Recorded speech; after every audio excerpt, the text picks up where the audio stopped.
너를 기뻐하노라 라는 제목으로 말씀 증거하겠습니다. 이러니 저러니 해도 요즘에 웰빙이 대세입니다. 이 웰빙이 대세인 세대에서 우리들은 건강에 좋으면 무조건 따라가고요. 마음의 평안 그리고 행복 이런 것들을 추구하고 있습니다.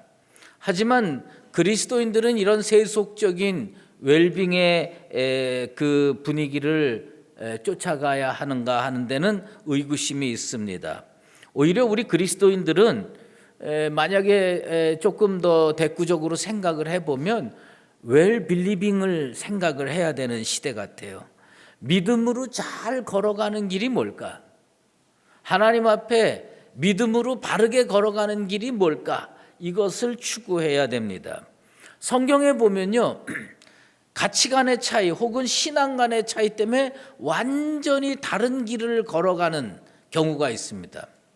한 부모의 자식으로 태어났어도 둘 다 신앙인의 자녀로서 자란 것 같아도 완전히 다른 길로 가는 경우가 성경에 여러 번 나오는데, 그 중에 첫 번째 케이스가 뭐냐면 가인과 셋의 관계입니다.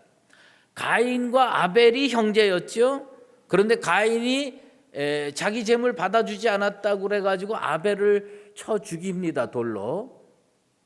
그리고 그 다음에 하나님은 셋을 그 가정에 선물로 새롭게 주십니다. 그런데 가인의 길과 셋의 길이 너무나도 달랐습니다. 왜 이렇게 달라졌을까? 그것을 살펴보면 사실은 똑같은 부모 밑에서 태어나고 자랐거든요. 아담과 하와 밑에서 태어나고 자랐어요. 근데 너무 다른 길을 걸어간 겁니다. 그것은 뭐냐면 그 본인에게도 책임이 있지만 부모님이 어떤 생각을 가지고 그 아이를 키웠느냐, 어떤 신앙을 가지고 그 아이를 키웠느냐에 따라서 너무나도 그 다른 길을 걷게 됩니다. 그런데 그 부모의 신앙이 성숙하기도 하고 퇴보하기도 하죠. 하와가 가인을 잉태했을 때 하나님 앞에, 그리고 탄생했을 때 하나님 앞에, 그리고 사람 앞에 이런 고백을 합니다. 내가 여호와로 말미암아 등남하였노라. 내가 여호와로 말미암아 등남했다는 겁니다. 여러분, 이 표현이 신앙적인 표현입니까? 비신앙적인 표현입니까? 내가 여호와로 말미암아 등남하였다. 겉으로는 아무 문제가 없어요. 그런데 아벨이 죽고 그 다음에 셋이 태어납니다. 셋이 태어났는데 이때 똑같은 과정을 거쳐서 아이를 잉태하고 탄생하는 과정이 진행이 됐습니다. 하와가 뭐라고 고백하느냐? 하나님이 내게 다른 씨를 주셨다. 가인이 탄생했을 때의 고백과 셋이 태어났을 때의 고백이 비슷해요. 전혀 겉으로 보면 문제가 없는 것 같아요. 그런데 여기에 큰 차이가 있습니다. 가인이 태어났을 때는 내가 여호와로 말미암아 등남하였노라. 겉으로 보면 신앙적인 것 같아요. 겉으로 보면 별 문제가 없어요. 그런데 셋이 태어났을 때는 하나님이 내게 다른 씨를 주셨도다. 그렇게 고백합니다. 무슨 차이가 있느냐? 가인이 태어났을 때는요, 내가 한 겁니다. 내가 한 거예요. 이게 신앙으로 포장되어 있어도 거기에 본성과 욕구와 탐욕과 그리고 자기 중심적인 생각이 들어가 있는 고백입니다. 내가, 하나님은 그냥 통로고 도구예요. 여호와로 말미암아 등남하였노라. 그런데 셋이 태어났을 때는 뭔가 깨달은 게 있는 거예요. 뭔가 변화된 게 있는 거예요. 뭐라고 고백하느냐? 하나님이 내게 다른 씨를 주셨다. 하나님이 주어가 되는 거예요. 내가 주어일 때 키운 자녀가 가인이에요. 하나님이 주어일 때 키운 자녀가 셋이에요.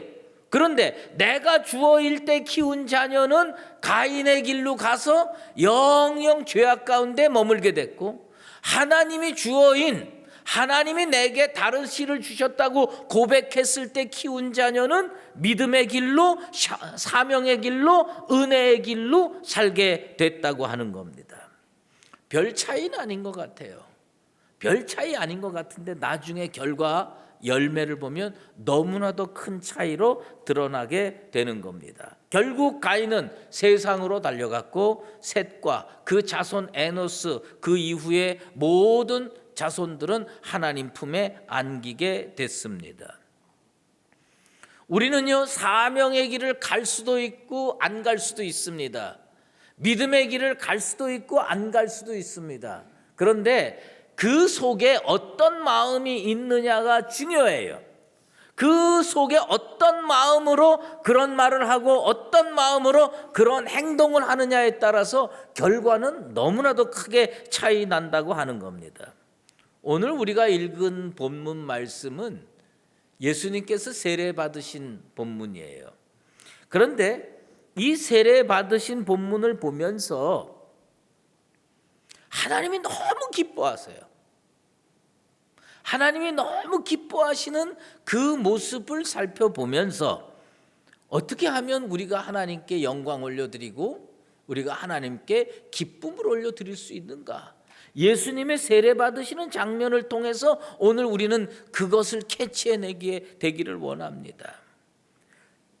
먼저 생각해 봐야 될 것은 오늘 본문 9절 말씀에 보면 이런 표현이 나옵니다. 그때에 예수께서 갈릴리 나사렛으로부터 와서, 예수님 세례 받을 때 그냥 예수님 세례 받았다 그래도 되는데 이 마가라고 하는 복음서 기자는 뭐라고 얘기를 하냐?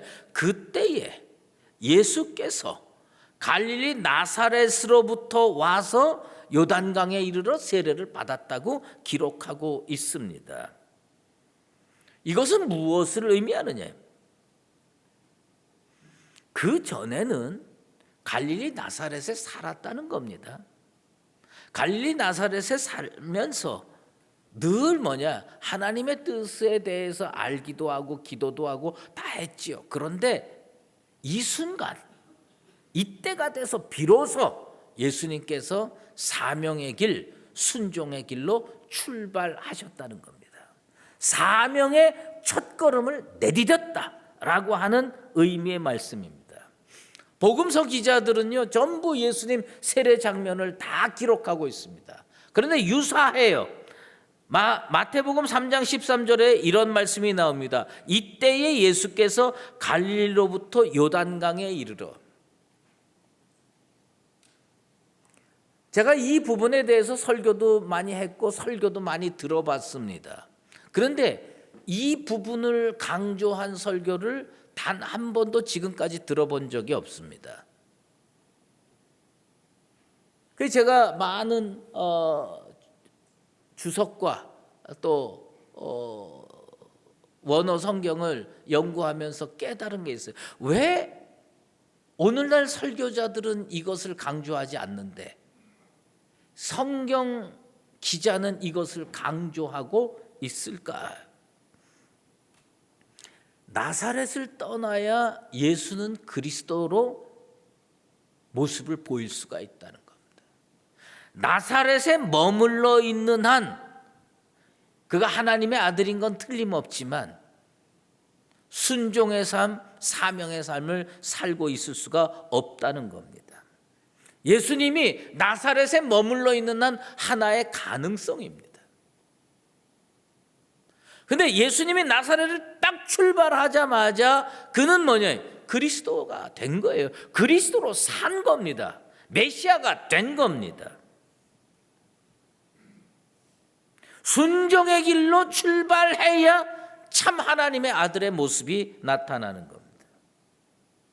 성경을 읽어보면요, 예수님 태어나시고 그 다음에 애굽으로 갔다가 돌아오면서 나사렛에 정착합니다. 그리고 12살에 성전에 가서 그 똑똑한 모습을 보여주시고요. 30세 될 때까지 아무 문제 없이 잘 사셨어요. 그래서 성경은 뭐라고 그 당시의 모습을 기록하느냐면 예수님은 사랑스러워 가시더라. 여러분, 예수님이 언제 제일 편안했을까? 제가 볼 때는요, 나사렛 시대입니다. 나사렛 시대는요, 너무 좋았어요. 아버지 시키는 목수일을 하면서 다른 사람과 좋은 관계 유지했어요. 그러니까 하나님과 사람 앞에 사랑스러워 갔습니다.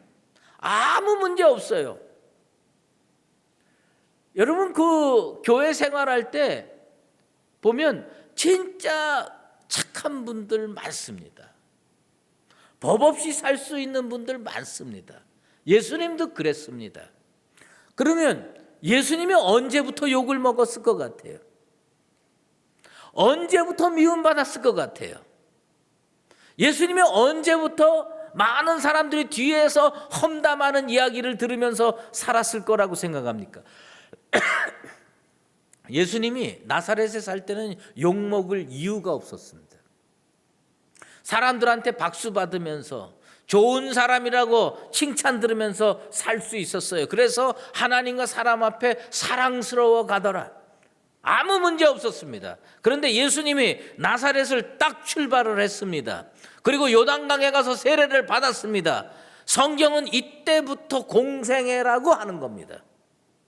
공생애 시절에 예수님이 얼마나 많은 사람들한테 박수받고 칭찬 들었습니까? 그런데 그거보다 더 많은 사람들한테 욕먹었습니다. 그거보다 더 많은 사람들한테 손가락질 받았습니다.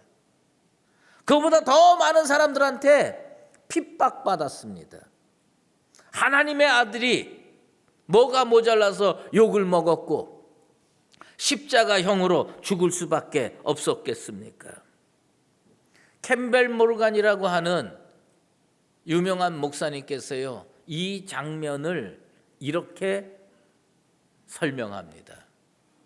예수님께서 나사렛으로부터 출발했을 때부터 복음의 동이 트기 시작했다.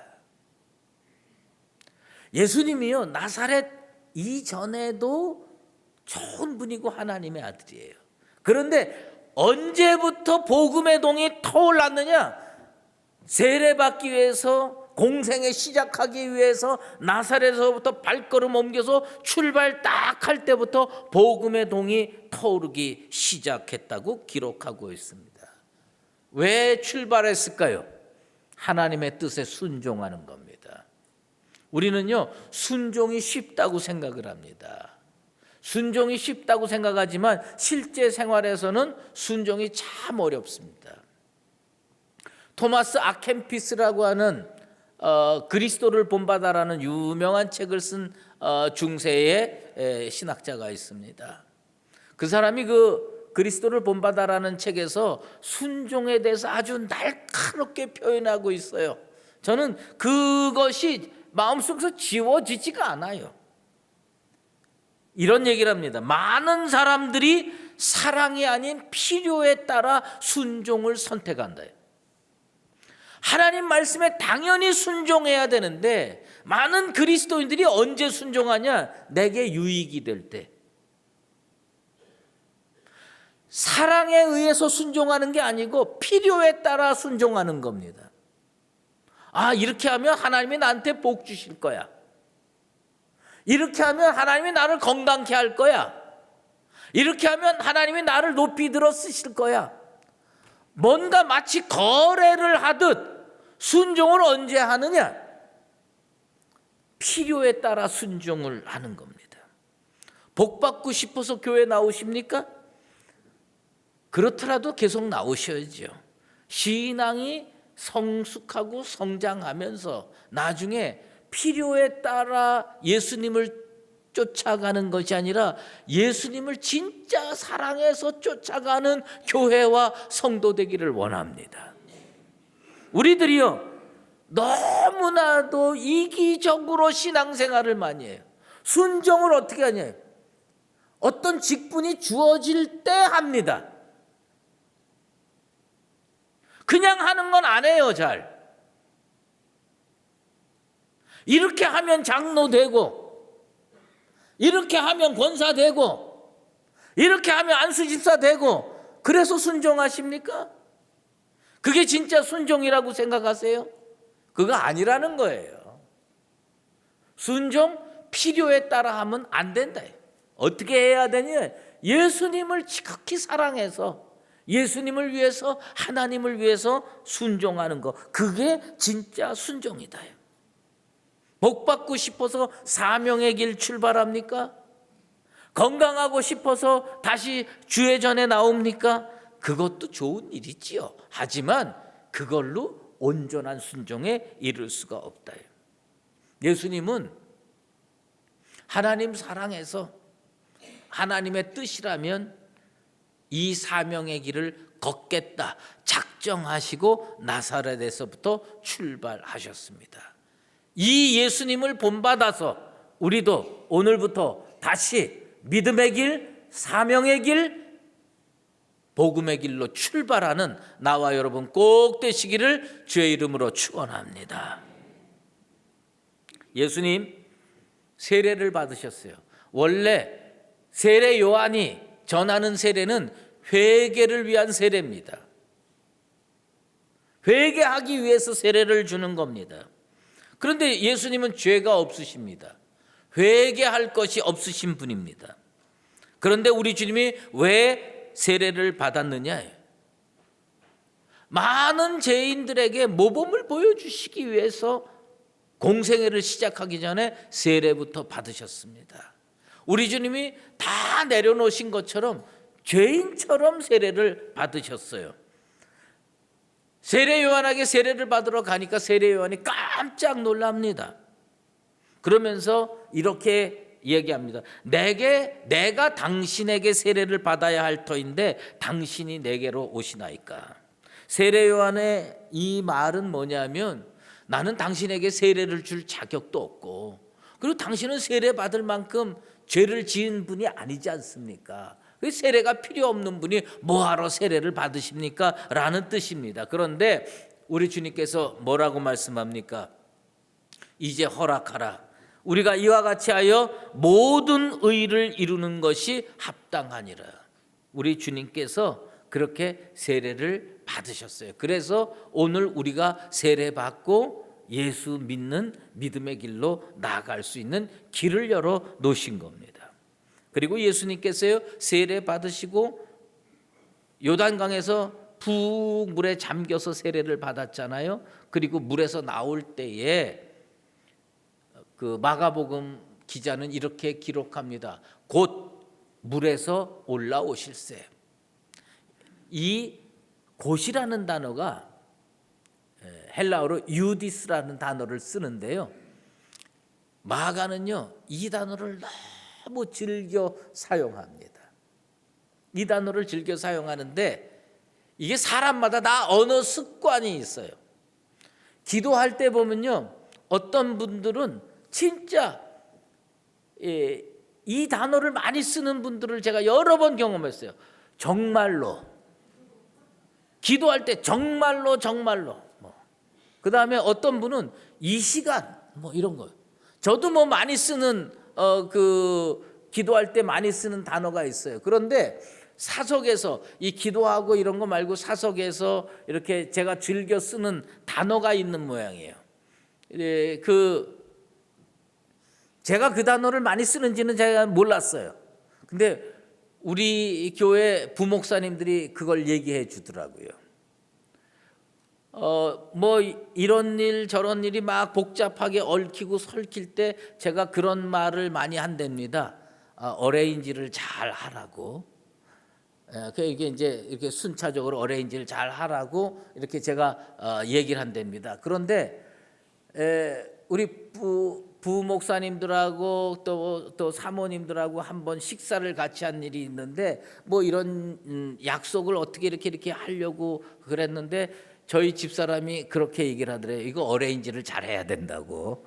그러니까 제가 즐겨 쓰는 단어인데 저희 집사람도 그 단어를 아마 즐겨 썼던 모양입니다. 그런데 성경에 이 곧이라는 단어, 유디스라고 하는 헬라어가요, 쉬운 한 번 사용이 됩니다. 쉬운 한 번 사용이 되는데 마가가 몇 번 사용하느냐? 41번 사용합니다. 그러니까 마가는 이 단어를 무척 좋아하는 겁니다. 그런데 이 단어를 쓸 때 마가의 특성이 뭐냐면, 곧 그러는 게 뭐냐면 탁 올라오자마자 딱 하고 그 사건이 벌어질 때 곧이라는 단어를 썼다는 겁니다. 예수님께서요, 순종하시기를 하나님께서 기다리셨던 것 같아요. 하나님께서 독생자 예수 그리스도를 이 땅에 보내주셔서 나사렛에서 30살 될 때까지 하나님이 기다리신 거예요. 기다렸다가 예수님이 사명의 길을 출발해가지고 요단강에 가갖고 세례를 딱 받자마자 곧 무슨 일이 벌어졌느냐? 하늘이 열립니다. 하늘이 갈라집니다. 그리고 성령이 비둘기같이 임합니다. 그리고 하나님께서 소리로 선포하십니다. 이는 내 사랑하는 아들이요 내가 너를 기뻐하노라. 그렇게 하나님이 선포해 주십니다. 뭐냐? 하나님이 기다리고 기다렸는데 그 발걸음 딱 내딛자마자 하나님께서 그렇게 선포해 주신 겁니다.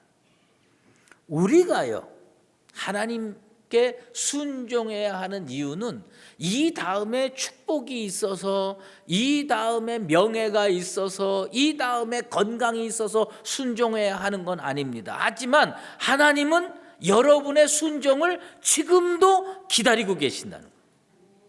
하나님이 여러분의 순종을 기다리고 계셨다가 여러분이 순종하면 딱 하나님께서 보여주십니다. 그게 뭐냐? 하늘문이 열리게 될 줄로 믿습니다. 우리 교회가 하나님이 원하시는 교회의 모습으로 딱 걸어가면 하나님께서 하늘문을 여시고 하늘이 갈라지는 역사가 일어나게 될 줄로 믿습니다. 이 갈라진다는 표현이 무슨 표현이냐? 예수님이 십자가에 달려 돌아가실 때 성소의 휘장이 뭐예요? 찢어졌지요. 갈라졌지요. 그게 스키조라는 단어인데 그 단어처럼 하나님께서요, 하늘을 쫙 찢어버리신 거예요. 왜? 너무 기다린 거예요. 예수님 순종하는 그 순간을 너무 기다렸다가 하늘을 쫙 찢어버리고 뭐예요? 성령을 비둘기같이 내려주시고 내 사랑하는 아들이라고 선포해 주셨습니다.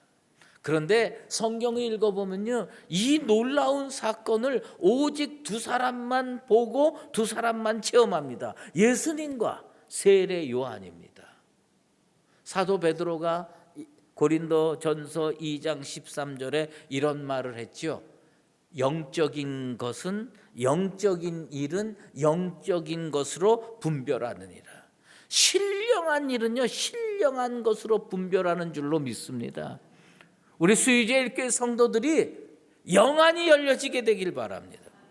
그래서 여러분들이 기도 제목 가지고 나와서 몇 날 며칠 기도하다가 정말 여러분들이 하나님 앞에 순종하기로 작정하고 믿음의 발걸음을 딱 내디딜 때 하나님께서 하늘을 쫙 찢으시고 그리고 성령을 비둘기같이 보내주시고 너는 내 사랑하는 자녀다, 내가 너를 기뻐하노라, 하나님의 음성을 듣고 응답을 듣는 그런 역사가 일어나게 되기를 축원합니다. 이 역사가 일어날 때 영안이 닫혀져 있어가지고, 심령이 닫혀져 있어가지고 이게 일어났는지 안 일어났는지, 지금 내가 누리고 있는 이 축복이 응답으로 주어진 건지 아니면 내가 노력해서 주어진 건지도 구분하지 못하는 인생들이 얼마나 많은지 모릅니다. 여러분, 신령해지게 되길 바랍니다. 신령해지셔서 하늘문이 열리고 하나님께서 예배해 놓으신 은총과 축복을 받아 누리는, 그것을 발견해낼 수 있는 성도들 꼭 되기를 바랍니다. 엘리사 선지자가 도단성에 있을 때에 그가 예언해 가지고 아람 군대가 침공해 올 때마다 척척척척 알아맞히는 거예요. 아람 군대에서는 회의를 합니다. 저 엘리사만 없애면 우리가 이길 수가 있다. 그래서 군대를 파송합니다. 아람 군대가 얼마나 무섭고 강력한 군대입니까? 도단성을 삥 둘러쌌어요. 아침이 됐습니다. 엘리사의 사환이 밖에 나가 보니까 아람 군대가 빽빽하게 둘러싼 겁니다. 깜짝 놀랐어요. 그래서 그가 이렇게 탄식합니다. 아, 내 주여 어찌하오리까? 아, 내 주여 이거 어떻게 하면 좋겠습니까? 그때 엘리 선지자가 두려워하지 말라고 얘기합니다. 그리고 하나님께 기도합니다. 하나님, 저 청년의 눈을 열어 주시옵소서. 신령한 눈이 안 열리니까 지금 하나님이 어떻게 도와주는지도 모르는 거예요. 그 순간에 아람 군대가 도단성을 뺑 둘러싼 순간에 불말과 불병거가 그 도단성을 칵 둘러치고 있는 것을 이 사람 눈에는 보이지가 않는 겁니다. 인간의 군대하고 하나님의 군대가 싸우면 누가 이기겠습니까? 하나님의 군대가 이기지 않겠어요? 그런데 불말과 불병거가 보이지 않으니까 두려워하는 겁니다. 불말과 불병거가 보이지 않으니까 걱정하는 겁니다. 불말과 불병거가 보이지 않으니까 불신앙의 길을 걷는 겁니다. 엘리사가 기도했어요. 이 청년의 눈을 열어 주시옵소서. 그랬더니 어떻게 됐습니까? 여호와께서 청년의 눈을 여셨다고 성경이 기록하고 있습니다. 열왕기하 6장 17절에 여호와께서 청년의 눈을 여셨다. 여호와께서 수유제일교회 성도들의 눈을 여시게 되길 바랍니다. 하나님께서 하늘문을 여시고 성령을 비둘기같이 내리시고 그리고 너는 내 사랑하는 자녀라. 내가 너를 기뻐하노라. 하나님의 음성도 들으시고 하나님께서 보내주신 성령의 역사도 눈으로 목격하는 우리 교회 성도들 되길 바랍니다. 하나님이 뭘 선포했습니까? 너 내 아들이다. 내가 사랑하는 아들이다. 물어보십시다. 예수님이 이 순간 아들 됐습니까? 아니에요. 독생자 예수 그리스도가 태어날 때부터 하나님의 아들이었습니다. 12살 때도 하나님의 아들이었고 20살 때도 하나님의 아들이었고 30살까지 하나님의 아들이었어요. 그런데 왜 느닷없이 하나님이 너는 내가 사랑하는 내 아들이라고 말씀하셨을까요? 자식을 키워보면 알지만요, 자식을 늘 사랑합니다. 자식을 위해서 늘 애쓰고 힘쓰는 게 부모의 마음이에요. 그런데 자식을 키워보다 보면 기대에 부응하는 자녀가 있고 기대에 부응하지 못하는 자녀가 있습니다. 기대에 부응하지 못하는 자녀도 내 자녀고 기대에 부응하는 자녀도 내 자녀입니다. 탕자가 어떻게 했습니까? 아버지 재산 가지고 멀리 타국에 갔어요. 그리고 허랑방탕하고 쓰고 왔어요. 그런데 빈손 들고 왔어요. 쥐 없냐면 먹다가 왔습니다. 아버지가 그 거지 모양을 하고 온 아들을 반기면서 내가 기뻐하는 것이 마땅하니라. 실패한 아들, 실패한 딸도요, 하나님은 기뻐하십니다. 그런데 어떤 자녀가 정말 세상에서 성공했어요. 정말 세상에서 좋은 일 많이 했어요. 그럴 때 그 부모가 얼마나 대견하겠습니까? 지금 하나님이 너는 내가 사랑하는 내 아들이라고 선포하는 이유는 뭐냐?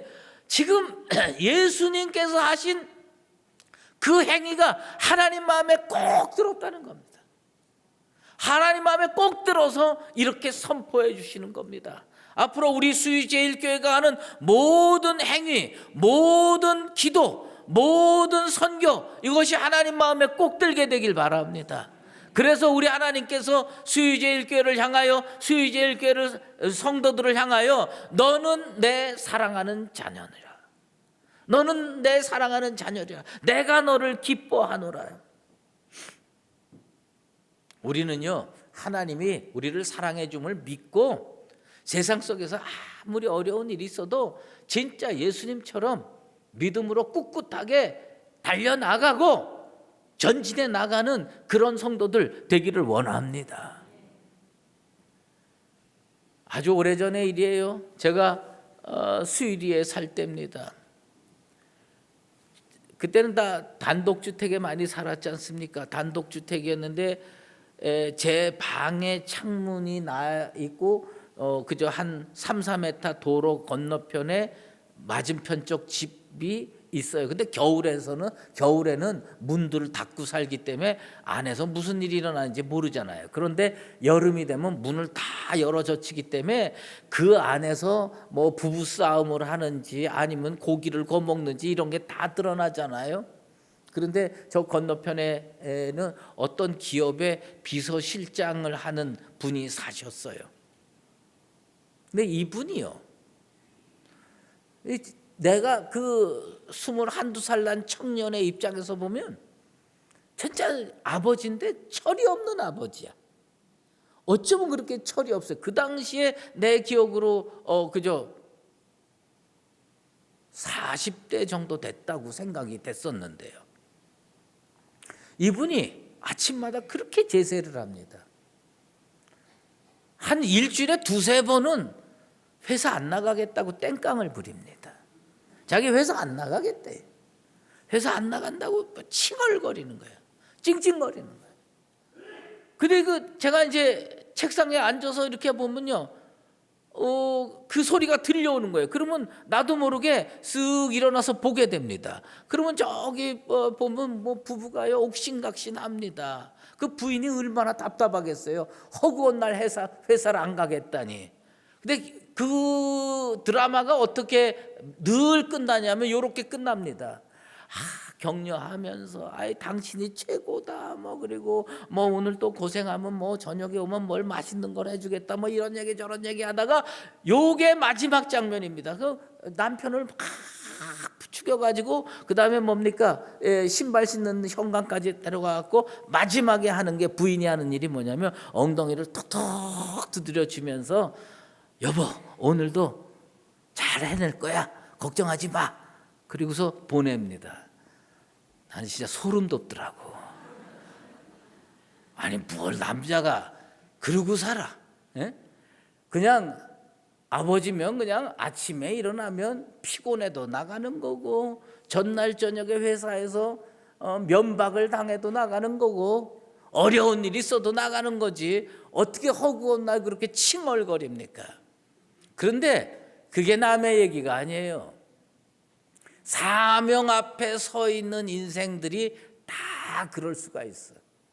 사명 앞에 서서 하나님 앞에 허구한 날 칭칭거려.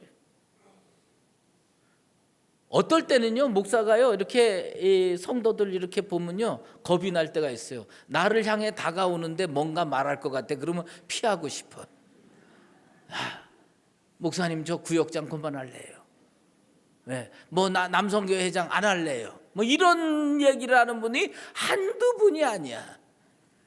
그럴 때마다 생각나는 사람이 그 사람이에요. 예? 맨날 칭얼거려요. 여러분 언제까지 하나님 앞에 칭얼거릴 겁니까? 예수님이 욕먹을 거 뻔히 아셨어요. 십자가 질 거 뻔히 아셨어요. 이 길로 가면 고난이 있는 거 뻔히 아셨어요. 그런데 나사렛을 출발합니다. 하나님이 너무 고마운 거예요. 너무 대견한 거예요. 그래서 하나님이 하늘을 찢으시는 거예요. 하늘문을 여시는 거예요. 그리고 성령을 비둘기같이 보내주시는 거예요. 너는 내가 사랑하는 아들이라. 내가 너를 기뻐하노라. 우리 교회의 삶의 자세가 달라져야 됩니다. 믿음의 자세가 달라져야 됩니다. 더 이상 칭얼거리지 맙시다. 그리고 우리 교회가 가야 할 길이 얼마나 앞으로 가야 할 길이 뭡니까? 이 사명의 길에서 예수님처럼 순종의 마음으로 사명의 발걸음을 내딛게 되길 바랍니다.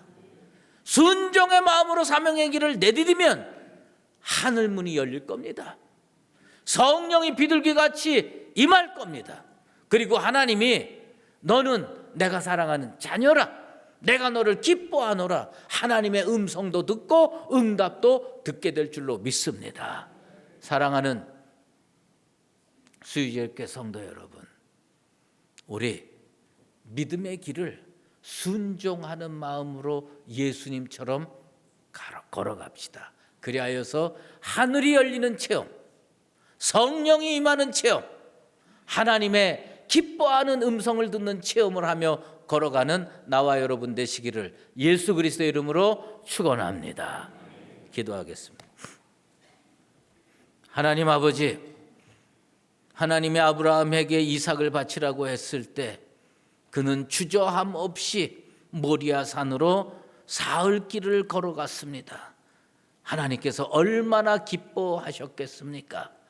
아버지 하나님 앞에 우리가 순종의 길을 걸어가게 도와 주시옵소서. 사명의 길을 내딛게 도와 주시옵소서. 우리의 발걸음을 내디딜 때 우리 하나님이 기뻐하시고 하늘 문을 여시고 성령을 체험케 하며 하나님의 음성을 듣는 축복의 역사를 체험하게 도와 주시옵소서.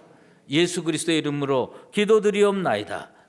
이제는 우리 주 예수 그리스도의 은혜와 하나님 아버지의 극진하신 사랑하심과 성령의 인도하시고 교통하심이 예수님처럼 하나님의 뜻에 순종하여 사명의 길을 믿음으로 걸어서 하나님께서 내가 너를 사랑하는 내 자녀라고 말씀하며 너를 기뻐하노라고 하는 말씀을 들으며 살기를 작정하는 사랑하는 수유제일교회 모든 믿음의 권속들과 주의 몸된 교회 위에 이제로 영원히 함께 하시옵기를 간절히 축원하옵나이다.